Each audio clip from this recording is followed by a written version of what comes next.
You just can't plant seeds in some toxic soil and expect to get, the best results. You know what I mean? No one wants to eat tomatoes that come up out of a cesspool. And history books still, as they're distributed, are whitewashed. They are not accurate. They do not provide a truthful history. Welcome to Essential Stories, an independent grassroots docuseries and live roundtable discussions that give voice to people on the front lines of our world's most pressing social issues.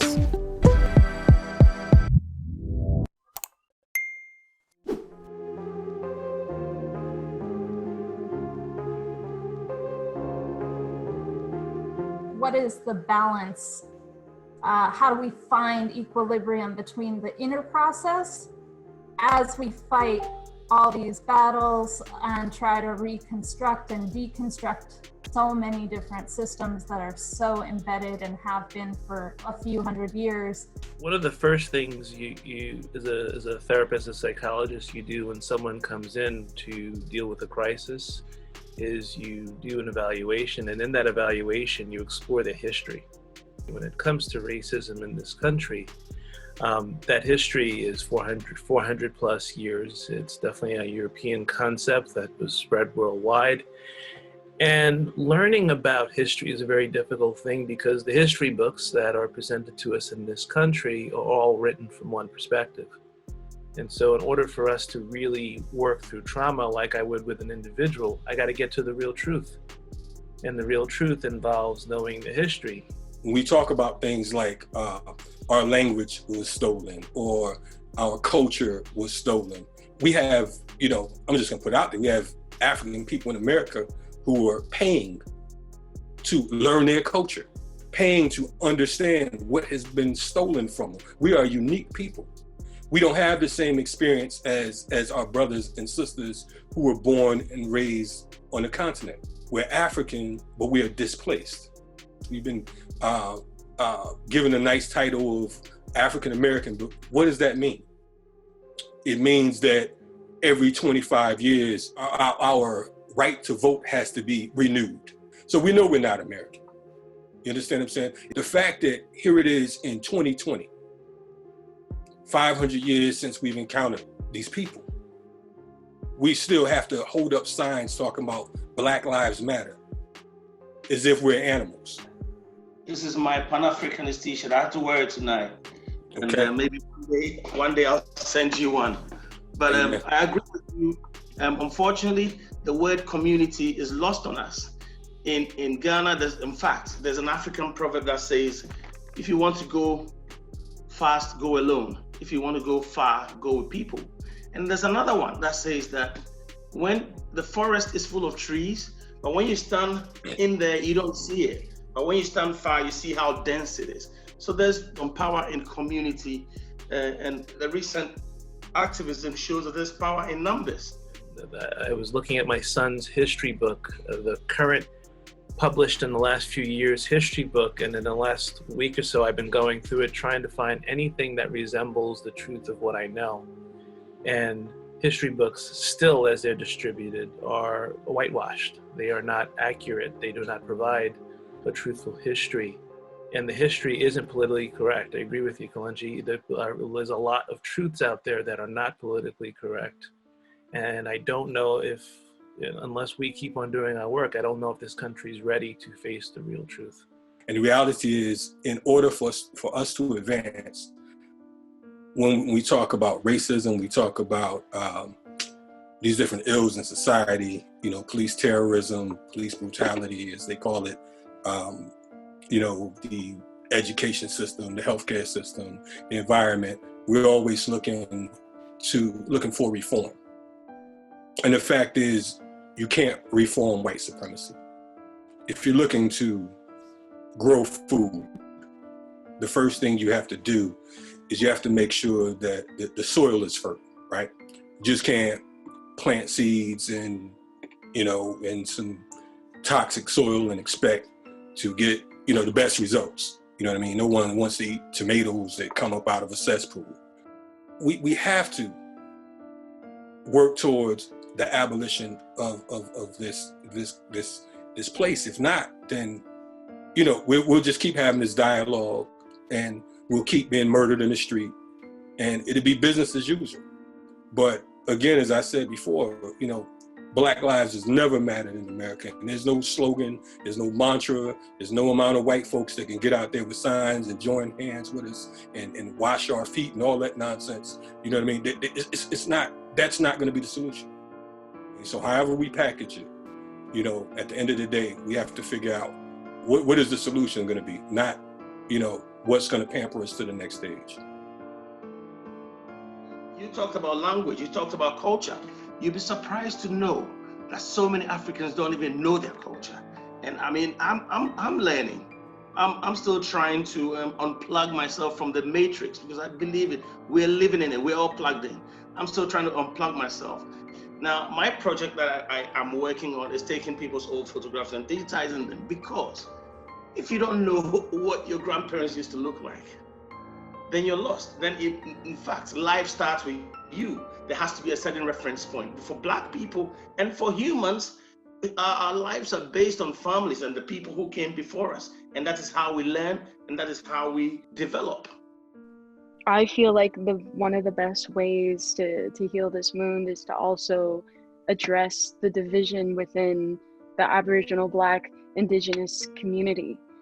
We have issues of colorism and religious divide, sexism, and also sexuality and gender identity within our own community. And a lot of that started with slave days, when we had the distinction between the field niggers and then the house niggers. That didn't just disappear over time. And I see that even more in my own industry, based off of colorism specifically. Because I'm light-skinned, I find that more people listen to me, and I get more roles and more opportunities compared to the woman standing next to me who's dark-skinned. And that for me it's infuriating at times. But it's like I get to find a balance between uplifting my sisters and my brothers who are darker than me, but also being present for the opportunities that come my way. And I think it's really important for our community to have these discussions and heal those wounds in order to create unity within ourselves. The reason why communities like the Jewish community has been able to recover so strongly after the Holocaust, and other like immigrants who came here, the reason why they are so strong is because they have learned how to stick together. And there is so much division within the Aboriginal, Indigenous, Black community, however you want to call it. And for me, from my experience, that's what prevents us from being stronger within America. And I want to make sure that there are more conversations like this so that we can include all of these people within the Black community that don't necessarily get as much as a voice compared to others. And like I said, even compared to myself, I'm not afraid to admit that. And I've had to check that within myself. It's a huge problem. It's a huge issue. And that's something that I would love to see change and heal with our people. I agree 100%. And knowing your history, then I would also like to add, having those conversations that make you feel uneasy within your community, having those conversations dealing as far as with race and racism within communities where it's 90% Caucasian. But just because there's 90% Caucasian doesn't mean that those conversations are not supposed to be had. So we're trying to have those conversations that, although they make you feel uneasy and put you in the corner, when you break out of that shell of uneasiness, it creates progress, it creates growth. In those conversations, you're also able to dig out unconsciousness versions of racism where you have individuals in a community that say, well, I can't be racist, or what are you talking about? But in those conversations, then they're able to do a self-evaluation and be like, wow, I've actually have some racist nature within me. Now I need to work on that. I totally agree about educating ourselves. ensuring that we're having difficult conversations, but also being mindful as to when we're having those conversations and who is worth those conversations. That's my personal thing. Like if I say something to someone and your response, really your reaction to me is very clear that you won't hold yourself accountable for anything you've said to me or anything I've heard you say or seen you do that was, rooted in, let's say, whiteness, for example, or white superiority. I know I probably won't be able to engage in a thorough conversation with you for you to understand how you may have, offended me, triggered me, whatever it may be, right? In that same vein, the history absolutely is important, and getting clear on our discomfort is absolutely important. And I also think in terms of our internal work, getting clear on the stories that are going on in our head about other people. We're in a time right now where it's so easy to listen to respond as opposed to listening to understand. I'm actually taking part in a group right now, a racial unity group, and it's white people and black people coming together, and a lot is coming out. Like the very first night, someone dropped the N-word. I mean, it started out pretty heavy, and it was one of those things where it's really challenging me to check my biases and what assumptions that I make about other people, and that's something I don't think really happens enough. We go into conversations and situations assuming that, well, everybody thinks what I think, and if they don't think what I think, then they must be wrong, right? So really, really checking our biases and the stories that we tell ourselves about other people. When we were in this group, one of the women actually acknowledged that when she is walking down a street, if there is a black man coming in the other direction, she lingers a little bit longer. She gets a little anxious. And she said if any man was coming towards her, it would, that would probably come up in her. But she owned and acknowledged that I feel more tension when it's a black man, and I really applauded her for acknowledging that. We can't change unless we acknowledge what is. Going back to the therapy, doctors, this is true. We have to be able to acknowledge what we feel, think, and believe before we can talk about changing it. And I think we're living in this diluted space where we like to pretend sometimes that things are okay and not acknowledge the reality of things. And I think this Black Lives Matter movement is really calling that to the way that's important. That's a conversation I've been having quite a bit about, reacting versus responding, right? Or we may hear what you're saying, but how we react to that doesn't give us time to truly take in the words that you're saying or the situation that's happening. So our reaction may not even be helpful. So for example, when we go out into these protests, and it's a protest that wasn't organized by maybe one person, that, nobody sat down for a week to 2 weeks to really, put the logistics of the protest together, and just all kind of folks, show up, and you don't have different roles, right? Every protest or demonstration, you should have folks who have different roles. And if that doesn't happen, everyone is just going to react.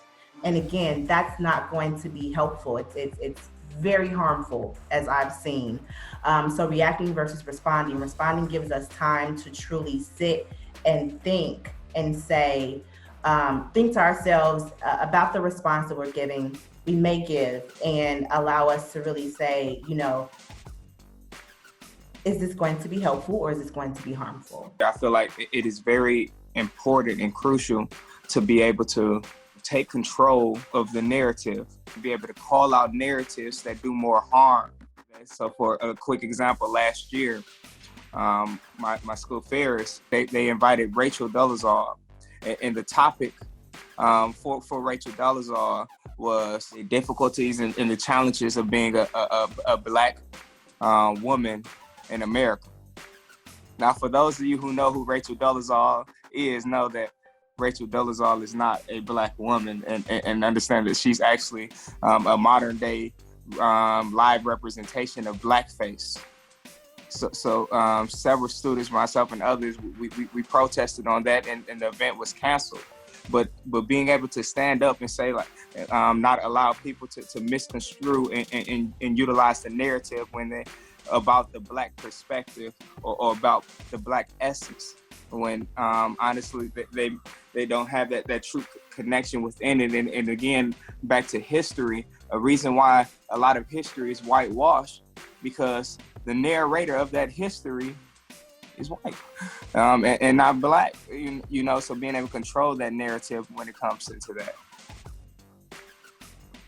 Going back to education, it's important to connect with people who are already doing the work.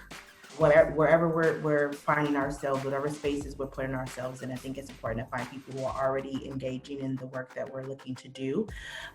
Number one, that way we're not duplicating anything, but also they may have experience with engaging with the system that we're trying to tackle and dismantle, right? And with that experience, they can let us know, you know, who's ignoring us already, who is, you know, actually going to be helpful and listen in on us.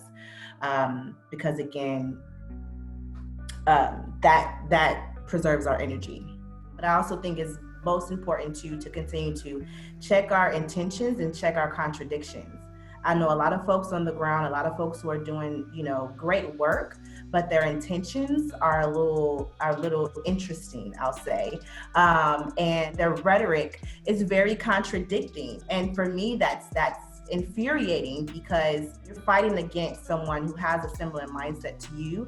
And I haven't seen where that has been helpful either. So again, just looking within, checking our contradictions, checking our intentions, ensuring that we are taking time to truly respond to something for it to be helpful, and continuing the education. I think that'll be the best thing that we can do, no matter who's doing the work. That's the best thing that we can do in order to incorporate balance. When we talk about, you know, how do we find that balance? One thing we absolutely have to make sure that we do is we take care of ourselves and be aware of when our emotional brain is firing versus when our frontal lobe, or the executive functioning part of our brain, is firing, and give ourselves grace and be able to say, you know, in this moment, I choose not to respond. I had a situation recently where a friend contacted me and asked if we could talk about some of the things going on. And I checked out her Facebook page, and sort of like you were saying, Brittany, about the intention versus, you know, like I was looking at her and I'm like, this might end up in a debate type of situation. And I wrote to her and I said, you know, I love you, and I don't have it in me to debate right now. If you want to have a conversation where we understand each other, great, but I can't do the debate right now, right? So being able to really tap into yourself and make sure that you are in the right space to be able to engage whatever the situation is, so that you don't wound yourself or others even more, I think is important. You don't have to jump at every opportunity to speak and to share. In a nutshell, boundaries. Like, I am a fan of boundaries. I apply boundaries in every context of my life: friends, family, work, you name it. So I think that is also very important in order to ensure that we are incorporating balance within our lives, or within this work. It's okay to say no. It's okay to say hell no.